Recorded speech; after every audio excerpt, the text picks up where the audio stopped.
High, আশা করি সবাই খুব খুব ভালো আছেন। আমাদের এখানে রাস পূর্ণিমা উপলক্ষে এই যে সব একসাথে রান্নাবান্নার কাজ চলছে। প্রায় 150-200 জন লোকের মতো একই সাথে খাওয়া দাওয়া হয়। আমি 4-5 বছর পরে রাস পূর্ণিমাতে এলাম, ভারী ভালো লাগছে। এটা কি বালতিটা? আমরা হ্যাঁ এখানে চাটনির জন্য আমরা সেদ্ধ করে রাখা আছে, আর এই পাশে মুগের ডাল, আর এখানে পাঁচমিশালি একটা সবজি রান্না হচ্ছে।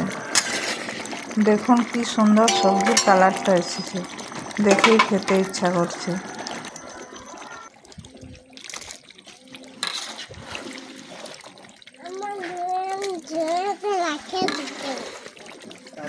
এদিকে ভাত আর চাটনিও বসে গেছে। এটা হলেই খাওয়া দাওয়ার ব্যবস্থা হবে। নাড়া আর ইয়া ওই যে সঞ্জয়কে বলে রেখেছি, আরে যদি কেউ দিয়ে দেয়।